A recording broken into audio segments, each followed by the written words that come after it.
Have you noticed it too? I know you have. Don't try to tell me it's just your imagination, because I've been watching it night after night, and it's moving closer, inch by inch, like it's creeping through the sky just for us. I don't know how long it's been happening, but I can't stop seeing it, and I can't stop recording it. Every time I blink, it's bigger, brighter, impossibly large, and everyone else pretends not to notice. Everyone except the ones who disappeared. Yes, people have disappeared. Friends, neighbors, even some of the ones who post online, casually remarking about how the moon looks.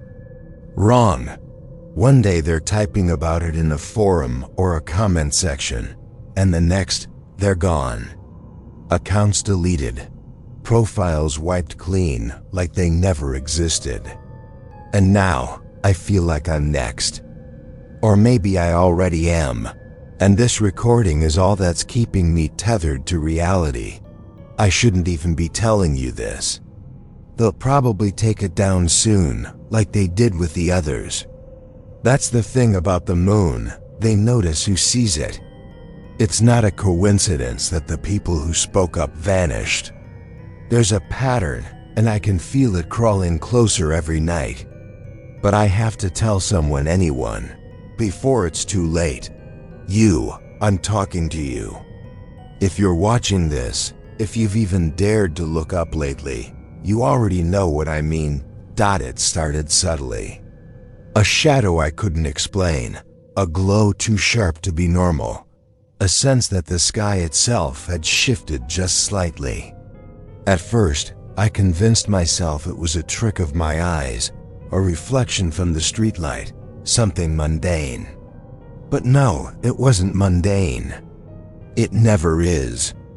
The closer it gets, the more impossible it becomes to rationalize. Even now, I can see it through my window, glaring through the blinds, a massive, unblinking eye that feels like it's judging me. I'm recording this for proof. Not just for myself, but for anyone else who's watching. If you think you're alone, you're not. But be careful. Mention it too loudly, and they'll come. I don't know who they are, exactly government, unknown entities, something older, but I know they're watching the watchers. They delete the evidence, erase the witnesses, and leave the rest of us questioning our sanity. I know what you're thinking. Maybe it's just a coincidence. Maybe it's paranoia. Maybe I'm losing it. I wish I could believe that. I wish I could sleep without seeing it looming larger than last night, pressing against the atmosphere like it wants in. But I can't stop staring. And you know it too, because you've noticed it too. You feel that creeping, nagging sense that something is off. That the world is almost the same, but not quite. And that the moon isn't just up there, it's coming. So, I'm warning you. Watch it, record it if you can. But do not speak about it casually. They don't like it when we talk. I'm recording this in secret, and even now, my hands are shaking. The longer I speak, the closer I feel it. I can't explain why, but I have to tell someone before the next night. Before it comes closer than it already is. And then, maybe it will be too late. I wish I could rewind, go back to the night it all began, before the fear took hold, before the obsession. But I can't. I can only remember that first glance, the subtle shift, the way the light hit my room and felt wrong. That's where it started. That's where I realized the ordinary night sky wasn't ordinary anymore. It was one of those calm nights that feel too ordinary to ever matter. The kind that slips by unnoticed and unremarkable. I was out in the yard, folding chair creaking under me, cheap telescope angled toward the sky. The air was soft, humming with the sound of cicadas and the faint laughter of my neighbors drifting through the dark. It smelled faintly of cut grass and warm pavement. For a while, I felt content anchored in that small, quiet kind of peace you only realize you miss once it's gone. I'd been part of an online astronomy forum for years, nothing serious. Just hobbyists sharing blurry photos of Saturn's rings and arguing over lens filters.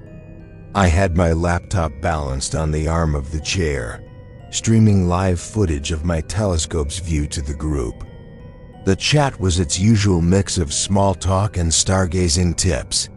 Stargazer 43. Clear night tonight.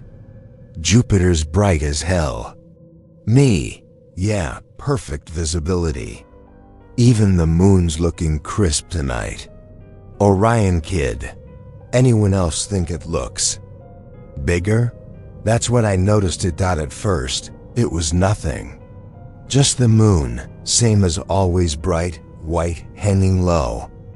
But then I blinked, and something about it felt off. I couldn't pinpoint what. It was too round, too sharp.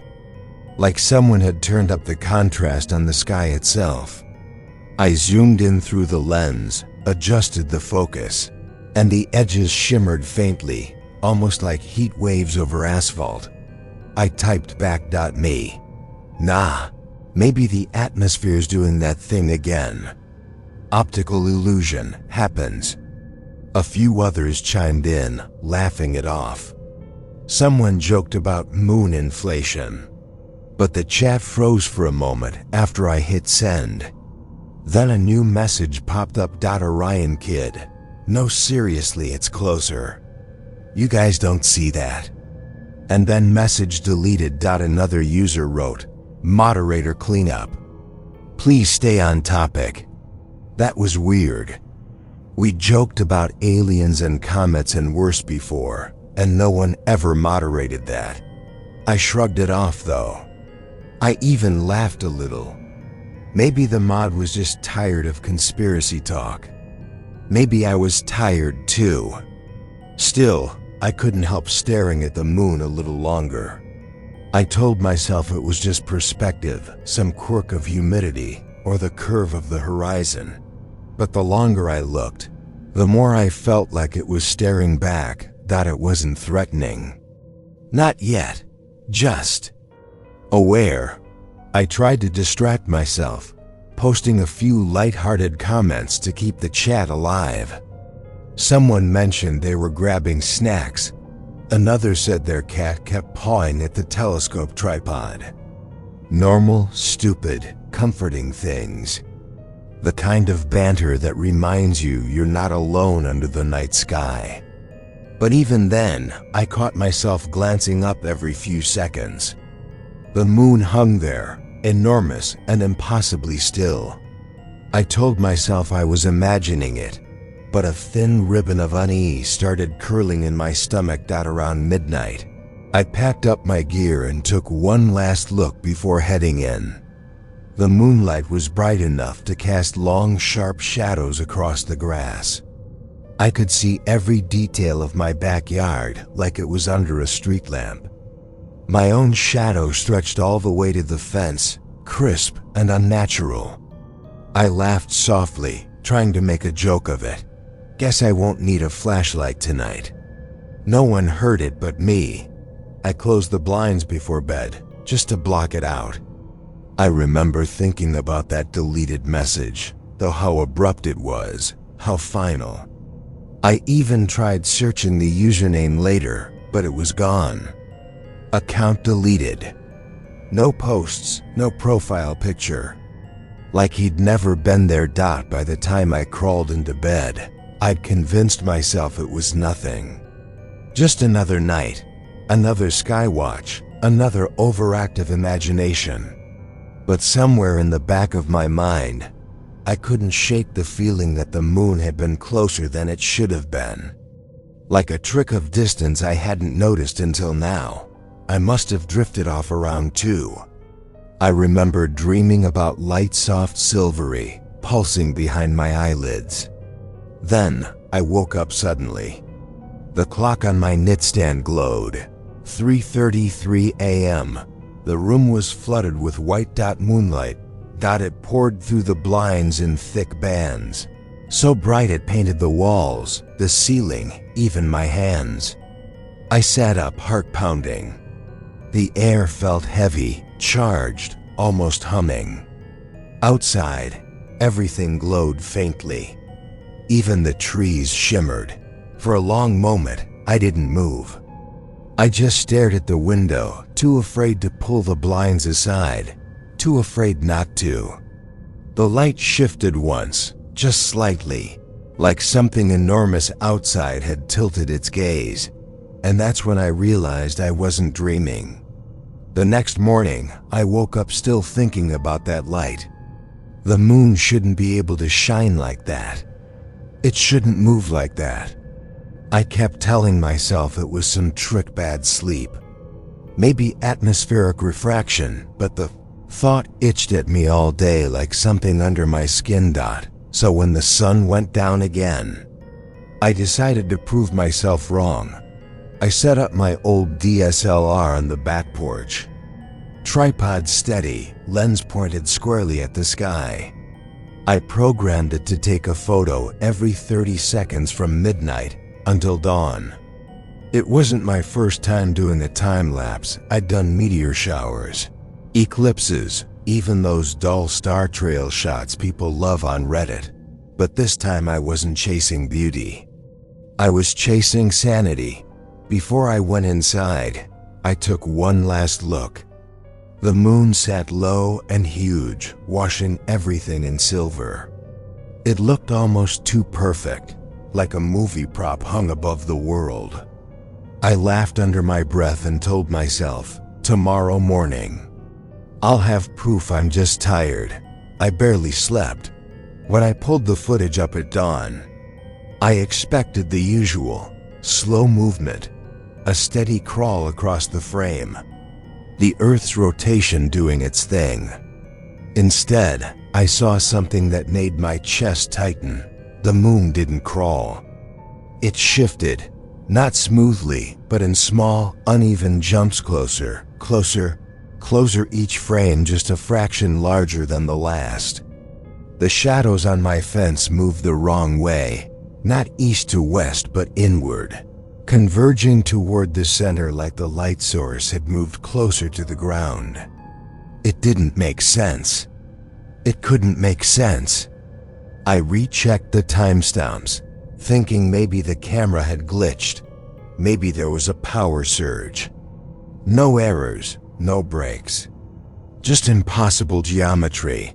I scrubbed through the frames again, and around 3:30 a.m. right about when I'd woken up the night before, the lens caught a shimmer, like the air itself bending.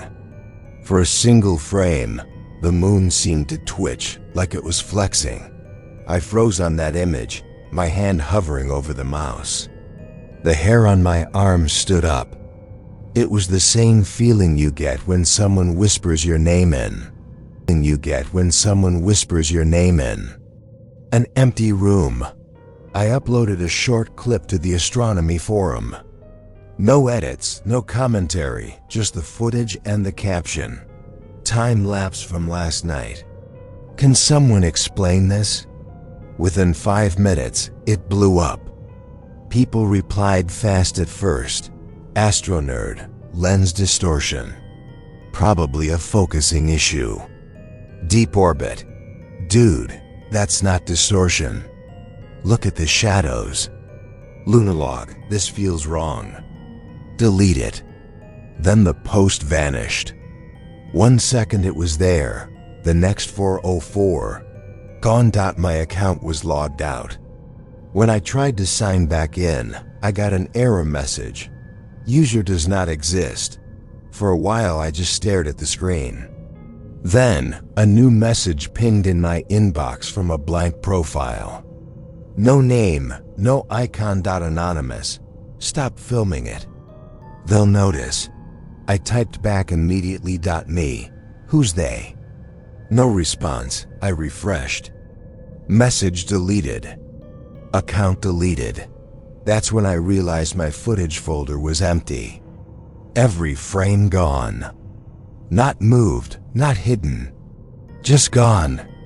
Even the backup drive blinked empty when I checked. I hadn't connected it to the internet.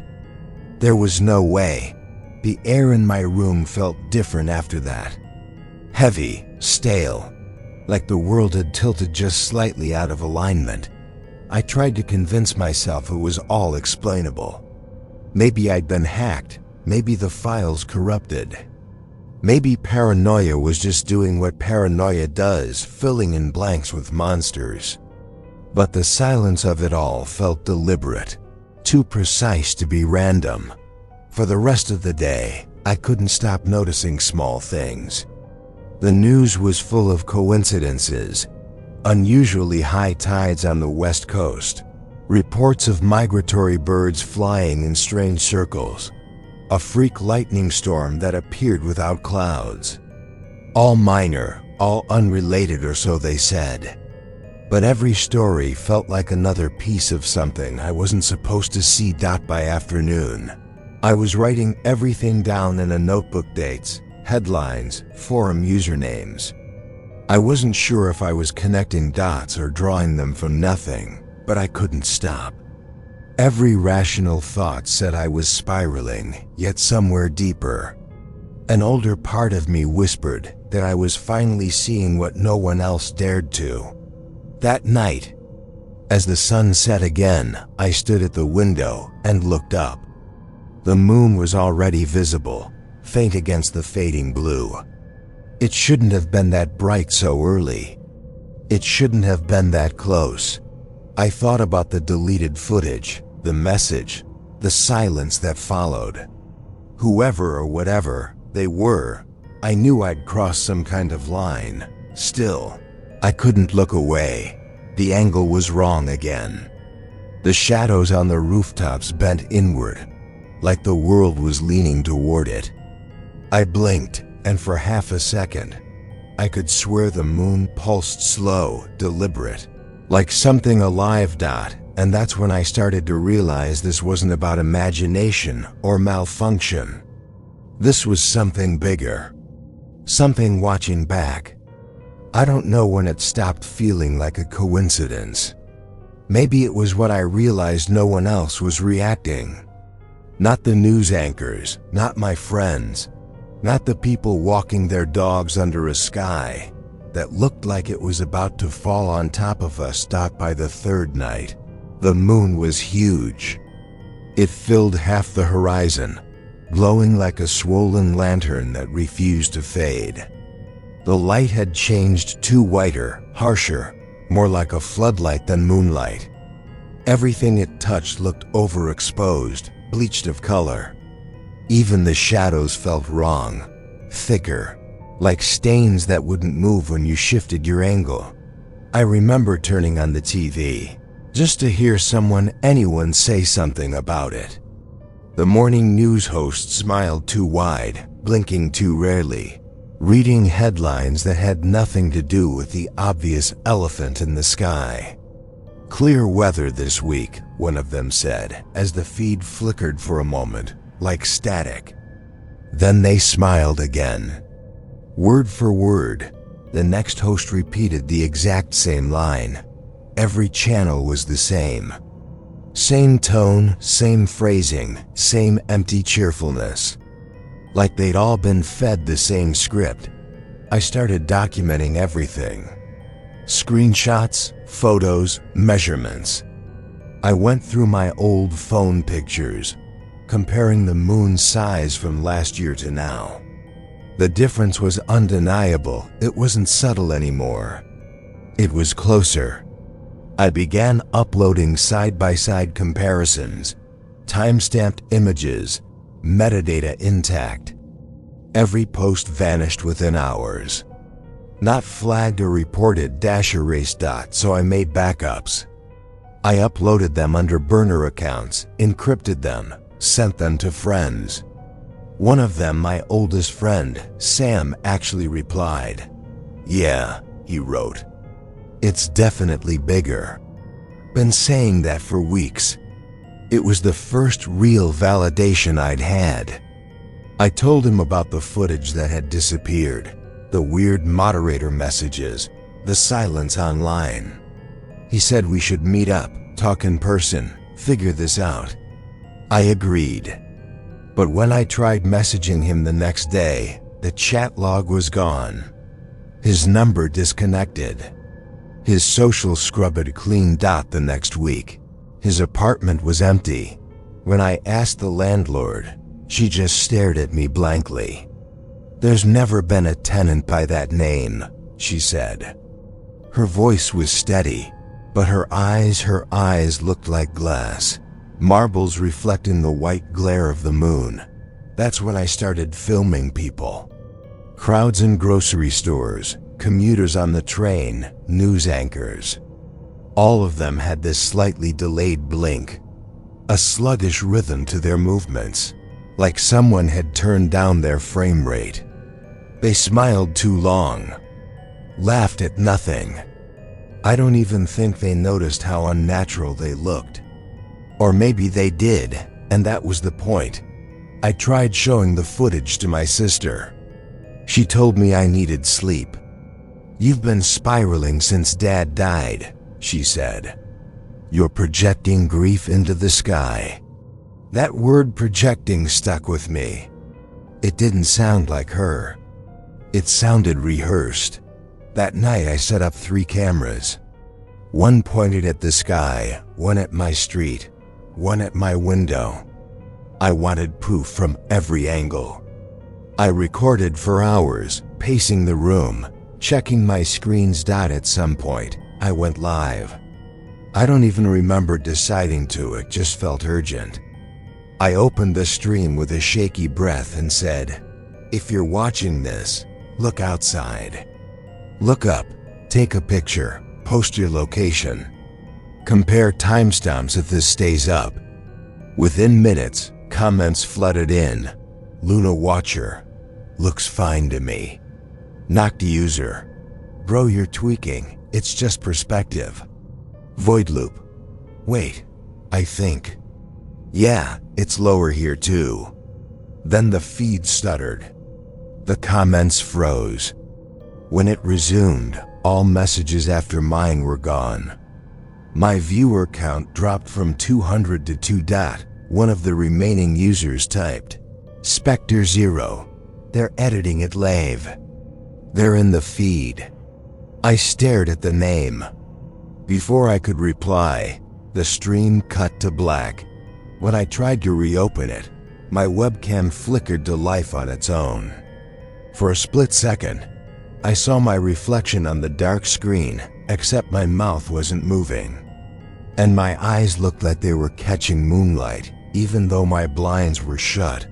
I slammed the laptop shut and sat there in silence, heartbeat hammering in my throat.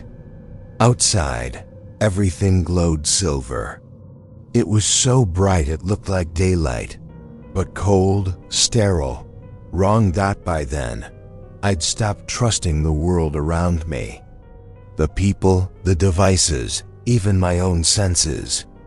Every night the moon crept lower, and every morning everyone insisted nothing had changed. The disconnect was maddening.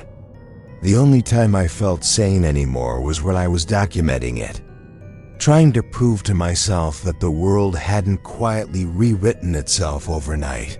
I took before photos of everything: buildings, tree lines, the skyline from my window, then compared them to new ones each morning. The changes were subtle but undeniable. Shadows shortened. Streetlights tilted. The horizon looked closer, like the world was folding inward. I told myself I was imagining it, but that word projecting kept repeating in my head. Like a curse. Like something planted. Days blurred together. Food lost its taste. The light never felt right. And whenever I stepped outside, I felt a strange pull, like static crawling across my skin. Like gravity itself had changed its mind. Then one night, I checked my email. Among the usual spam and automated warnings, There was a new message, no subject, no sender. Just coordinates and a single sentence. Come if you still remember what the moon looked like before. The text shimmered faintly, as if backlit by some invisible light source. For a long time I just stared at it, heart pounding, cursor hovering over the reply box. Whoever sent it knew.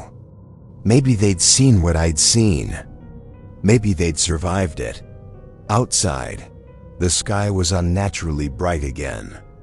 The moon hung low and enormous, like a god waiting to be acknowledged. Its light filled the entire horizon, washing out the stars completely. For the first time, I couldn't tell where the earth ended and the sky began. And still, no one else seemed to notice. I didn't know what I was expecting when I followed the coordinates from that anonymous email. Curiosity, hope, maybe even a desperate sense of sanity. But what I found was something else entirely. The path led to a small, forgotten observatory perched on a ridge at the edge of a forest. The paint was peeling, the dome rusted and sagging, and the windows were streaked with years of dust and neglect. But there were lights inside, dim and flickering, like candles struggling against a storm. I parked my car at the edge of the clearing and approached cautiously, my breath loud in the cold night air. Inside, I wasn't alone. A dozen or so people huddled around old telescopes and scattered notebooks. They looked normal at first glance, tired, pale, but there was an intensity in their eyes I'd only seen mirrored in my own. They called themselves the Remembered. We all noticed, one of them said before I could speak. Her voice was calm, but there was an edge that suggested years of quiet vigilance. Some of us have been watching for weeks, some for months, some for years. I hesitated, then told them about the last few nights, the moon shifting. Last few nights, the moon shifting. The deleted posts, the vanished friend. They nodded knowingly. One man leaned forward, hands resting on a dusty desk. I saw the ocean vanish overnight, he said, voice low. Just gone. Tides flat, nothing. It returned the next day like nothing happened. But I remember. You remember when the world refuses to remember. That's when you start to see it. Another whispered that her calendar had lost a day. She pointed to a notebook, the dates running sequentially, and suddenly skipping over the day she'd sworn was yesterday. I felt my stomach knot. What does it mean? A quiet, older member spoke then, the kind of voice that carries more weight than it seems possible. The moon isn't moving closer, he said. It's the earth that's moving toward it. You, me, all of us. We are the ones being pulled. I laughed nervously, but there was no humor in it. It was like a breath caught in my throat. Pulled? By what? He shook his head. We don't know. It's not a force we can measure with instruments. It's awareness. The closer it gets, the fewer of us remain. I realized I was shaking. Not from the cold. Not from fear, exactly, but from something deeper, something primal. The light from the moon filtered in through the dusty windows, silver and unnatural. The shadows stretched and bent in ways that didn't make sense. Someone else murmured, almost as if reciting a rule. Never watch it directly at midnight. Never turn your back while it's rising. Never record it with intent to capture more than observation. I swallowed hard. And if you do? I asked. A pause. No one answered. The silence seemed to stretch into hours, though it was only a heartbeat. We spent the night sharing stories. One person saw the shadows in her home stretch toward the ceiling like they were alive. Another claimed a neighbor vanished mid-sentence after pointing at the sky. Everyone had details, warnings, fragments of impossible occurrences, and yet they were cautious, measured. They had survived because they knew rules I didn't understand. Somewhere in the middle of the night, we agreed to record the next full moon together. It felt like hope, finally proof, finally witnesses who could validate the impossible. There was a camaraderie, fragile but real, in shared vigilance. For a moment, it felt like we were a team, standing against something that didn't want to be understood. But when the full moon rose, everything changed. Through the observatory's dome, I looked up and froze. It shimmered not white, not silver, but with a strange oily luminescence, like the surface of a disturbed pond. And then I realized it wasn't round anymore.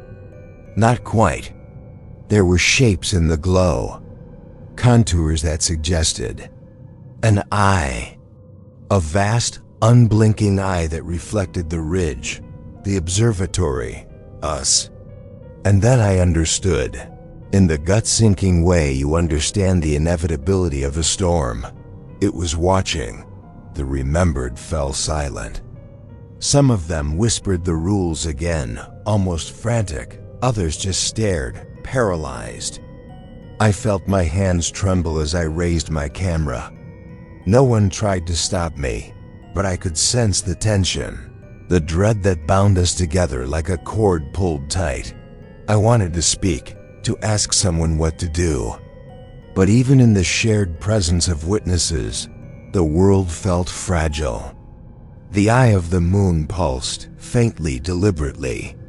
And the observatory, our refuge, our hope, felt exposed. Like glass under a floodlight. And in that moment, I understood the truth that none of us could deny. We weren't just observers anymore. We were part of whatever had begun. We were already inside its gaze. At first, I thought it was a trick of the light, the way the atmosphere sometimes warps the edges of the moon, makes it shimmer. But it wasn't distortion. It was rhythm. A pulse. Someone whispered, "It's moving," and the word hung in the air like a prayer. Through the telescope, the surface rippled, not subtly, but like something alive flexing beneath a thin layer of glass. Then it constricted, contracted. The shadows shifted, tightening in toward a single dark center. I realized I was watching a pupil. The moon was blinking. The sound that followed wasn't from the sky. It came from us. One of the remembered, a tall man named Colin, gasped and dropped his camera. He tried to speak, but the words fractured midway out of his mouth, like someone had edited the air. 1 second he was there, the next, just gone. His jacket collapsed onto the floor where he'd stood, empty, still warm. A woman screamed. Another person grabbed my arm and shouted something I didn't hear because my ears were ringing with a high electric hum. Every camera in the observatory began glitching at once, screens flickering, lenses spasming, displays filling with static and streaks of white light. I looked down at my own recorder. The feed wasn't showing what was in front of me. It was showing faces, faces I knew, neighbors, family, people who'd told me I was imagining things. Their mouths were open like they were mid-sentence, but their eyes were all reflecting the same thing. The moon. Someone yelled to turn off the lights, but the command felt meaningless. The moonlight was everywhere, bright as a flood lamp, seeping through the walls, the roof, even the shadows. There was no darkness left to hide in. I tried to back away from the window, to look anywhere but up, but curiosity, or maybe instinct, dragged my eyes back. And then it happened again. That pulse. The great white disc shuddered once more, and I swear I heard it inhale. The air pressure dropped so fast my vision blurred. The walls moaned. One of the telescopes fell and split open, spilling lenses like teeth. The people near the window screamed, and their voices bent, stretching like tape being warped by heat. I ran. I don't remember choosing to. I just remember my body knowing before my mind did. I grabbed my recorder, slammed through the observatory doors, and bolted down the ridge trail. Gravel slid beneath my boots. The wind howled through the trees, but beneath it, there were whispers, not human ones. They came from the recorder. My own voice, looping back at me. If you saw it blink too, it already knows you. I don't remember saying that. I looked down. The screen was still recording. The image flickered between static and light, and every few frames there was a figure. Me, or something wearing my face. It mouthed the same words again, synced perfectly to my breath. The screams from the observatory followed me halfway down the mountain, then just stopped. Not faded, stopped. Like someone hit mute on the world. I looked back once and saw the glow above the trees intensify. It wasn't a beam or reflection. It was attention. I could feel it on my skin, like heat. The moon was watching me. I stumbled onto the highway, panting, barely able to hold the camera steady. Every time I glanced at the lens, the image twisted. Too many frames in too short a second. I kept talking because I needed to hear a voice, even if it was just my own. I'm uploading this now, I whispered. Part of it anyway. You'll see what I mean. But I can't show you everything. I don't think it'll let me. I hesitated, glancing skyward despite every instinct screaming not to. The moon filled half the horizon now. It was impossible, too close, too detailed. I could see cracks spidering across its surface, deep canyons that looked like veins. It blinked again, slow this time, deliberate, like it knew I was still watching. And for a second, I thought I saw movement behind it. Silhouettes suspended in the glow, shapes like human figures, drifting in the light. I kept walking, still talking into the recorder, my voice trembling. If you're watching this later, if you saw it blink too, it already knows you. It's not the moon. Its static swallowed the rest. When the feed came back, I was somewhere else. My breathing was slower, steadier, like I'd been recording for hours I didn't remember. The tone had shifted. No panic now. Just calm. The kind that comes after you've stopped trying to wake up. The moonlight was softer, almost gentle. I remember saying, "It's not angry. It just wants to be seen." There was a long pause. Then I turned the camera toward my face, or maybe something did. The last frame caught my eyes, glassy, reflecting the shimmer of the thing above Dot and in the distance.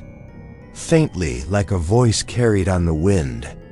You could still hear me whisper. It blinked. Days have blurred into each other. Time doesn't have its usual shape anymore. The moon is no longer a distant observer. It fills the sky. It hangs so low and massive that I can't see the stars at all. Can't distinguish where the horizon ends and the glow begins. The air feels heavier, thick with pressure, and gravity has started to behave strangely. Objects roll just slightly toward the window. Chairs inch across the floor. My own movements feel weighted in ways I can't explain. People outside move like puppets. Limbs jerk in unnatural rhythms. Faces blank, yet expressive in the wrong way. I've watched neighbors walk in circles, never acknowledging each other, their eyes blank, their mouths repeating the same words over and over. Even the birds avoid the streets. There's no wind, no sound, just a silver glare over everything. I stay inside, blinds drawn, doors locked. The walls hum with an unfamiliar resonance, as if the world itself is bending toward the light. Even in the middle of the day, shadows curve in impossible directions, stretching toward the horizon like desperate fingers. I've stopped opening my blinds for more than a moment. I know I can't stop it. There's no force, no weapon, no logic capable of halting this. I've tried everything: screens, cameras, recording, shouting at friends who've already vanished, but nothing works. The only question left is what happens when it touches us. When its light presses down, when the pull becomes absolute. I don't expect anyone to believe this. I don't even know if anyone will see it. But if you are seeing this now, then maybe you can still understand. Watch the sky tonight. If the moon looks larger than it should, don't go outside. Do not step into the light. And if you do, you might not come back. Comment where you're watching from, if you can. Maybe we can still reach each other, even as the world tilts closer to the impossible. Share coordinates, compare photos, anything that can prove it exists beyond my own eyes. If this post disappears, you'll know it's real. Not just a story, not just paranoia. I've stopped trying to rationalize what I see. The glow is too complete, too deliberate, too aware. Sometimes I think it pulses in response to me, or my thoughts, or maybe just the act of watching it. It's not vengeance, it doesn't need to punish, but it knows.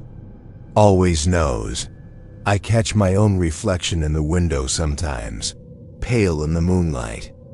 I look back at myself and wonder if it's me or something wearing me like a mask.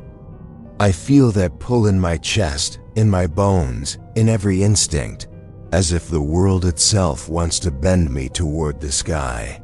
The walls are closing in subtle ways.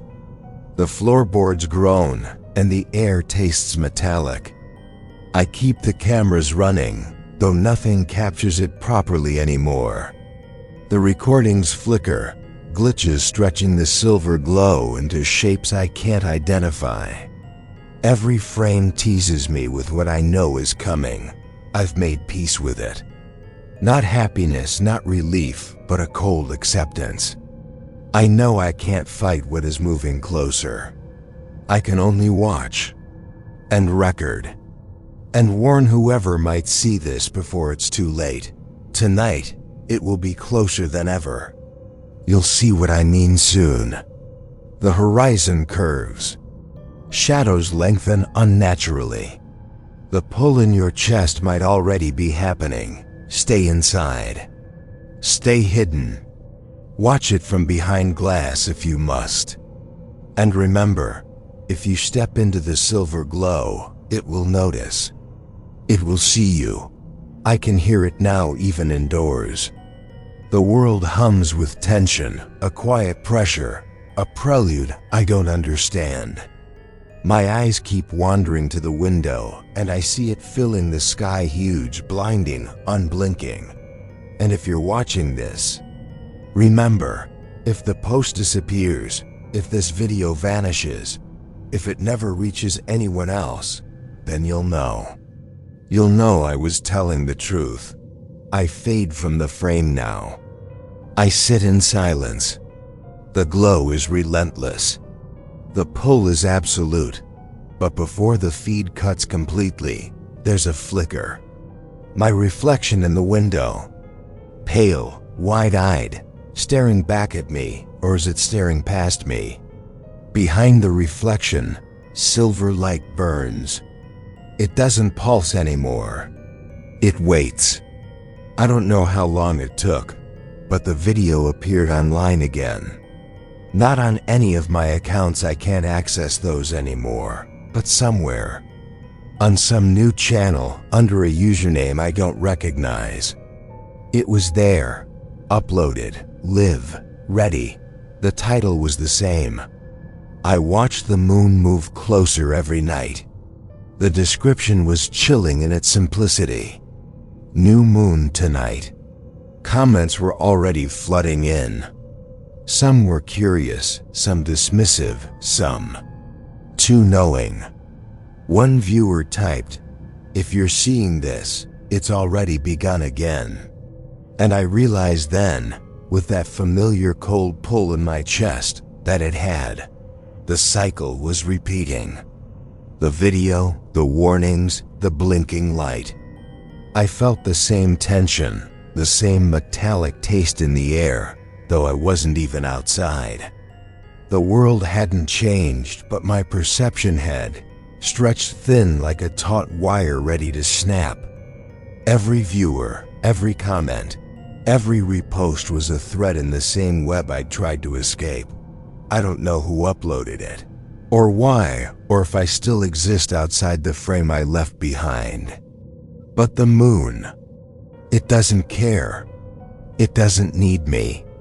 It just waits, pulsing, moving closer in its own impossible rhythm.